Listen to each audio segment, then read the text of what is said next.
Kan zat Allah, mengesahkan sifat Allah, dan mengesahkan af'al Allah. Bagaimana mengesahkan zat?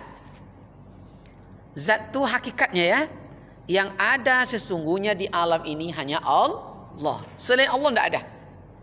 Allah yang nyata, makhluk yang tidak nyata. Contoh, sekarang siapa yang bisa menciptakan kayu? Tidak ada. Memodifikasi bisa? Bisa. Siapa yang menciptakan batu? Tidak ada. Memodifikasi? Bisa. So sekarang nih udah ini apa? AI ini semua kan? Nah, WA pula dikuasai. Tapi dia tidak bisa memodifikasi. Maka ada suatu negara, tak sebut nama negara nanti marah pula orang kan. Dia tidak mau berumah tangga. Dia berhubungan dengan boneka, betul? Banyak, Bu. Sampaikah dia, benarkah dia mencipta atau memodifikasi, merakit? Sebenarnya merakit, bukan mencipta. Rakit ini bentuk baru. Ini modifikasi bentuk ini, jadi ini. Tak ada mencipta. Jadi semuanya Allah. Itulah mengesahkan zat Allah. Pandangannya seterullah dimanapun melihat Allah. Itu mengesahkan. Lalu mengesahkan sifat Allah. Bagaimana mengesahkan sifat Allah? Sifat itu rasa, betul? Batin. Sekarang, siapa yang membuat warna isi durian musangking itu di dalam? Apakah yang tukang tanam? Nah. Kalau buat warna hanasui memang lainnya ya. Ini banyak ya. Tapi warna mentimun, warna bunga, warna daun itu baru warna, Bu. Siapa yang membuat umbi di dalam? Siapa? Dan itu yang rasa? Sifat? Maka tidak pernah salah alamat. Betul, Bu? Sifat durian diberikan di kulit durian. Kulit durian dimiliki oleh sifatnya. Betul? Betul tak, Bu?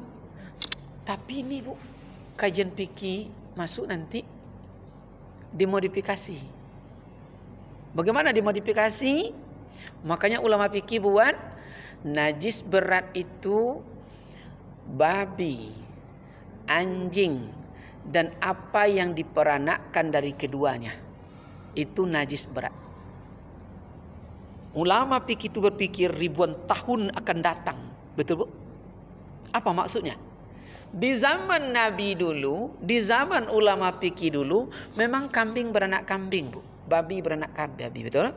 Tapi hari ini bisa saja babi dikandangkan dengan kambing. Betul? Dan tidak mustahil suatu hari dia babi induknya, anaknya kambing. Betul? Betul, Bu? Tapi ulama fikih jauh ribuan tahun telah berpikir akan terjadi itu. Begitu kecerdasan ulama itu. Makanya Nabi itu disebut orang gila oleh orang-orang Quraisy karena pikirannya bukan ribuan tahun, miliaran tahun akan datang. Udah di sininya. Tidak terjangkau di orang di masanya. Itu dia. Pandai peranakan. Kan begitu, Bu ya. Sampai seperti itu ya. Nah, itu mengesahkan sifat. Jadi kalau begitu, tidak marah kita lagi dicibir orang dari belakang. Karena itu tahu, itu Allah yang mencibir lewat paham, Bu? Ada kasusnya. Ada bapak-bapak dulu, Ridwan pernah ceritakan, ditunjuk orang jadi imam, betul?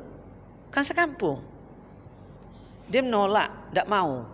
Jumpa, kita bawa ke guru. Kita belum pernah ya, tapi udah meninggal dia, Engku Udah Harun. Kita belum sempat ketemu. Jadi kata Datuk tuh, siapa menyuruh jadi imam? Orang kampung. Diulang, siapa menyuruh jadi imam? Orang kampung. Yang ketiga, siapa menyuruh jadi imam? Divisi adik Datuk tuh. Pokak Datuk ndak yong. Wan, pokak. Pulang. 3 hari kemudian penasaran. Suruh naik sampai ke rumah Datuk tuh, suruh naik, dibuatkan kopi. Kami buat. Siapa menyuruh kau jadi imam? Kalau ada yang kecil itu orang kampung. Bukan. Allah menyuruhmu jadi imam lewat suara orang kampung. Kalau Allah lah menyuruh, illa ma'allam tanah. Yang tidak kamu tahu, Allah yang ajar. Betul? Baru 3 minggu jadi imam. 8 surat hafal oleh dia.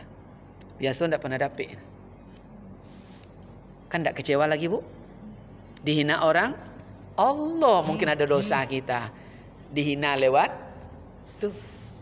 Jadi kalau Allah berkehendak payah, Bu, ya, tidak bisa kita lagi.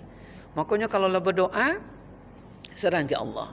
Jadi kalau Allah berkehendak, semuanya kun fayakun. Itu berarti mengesahkan sifat Allah.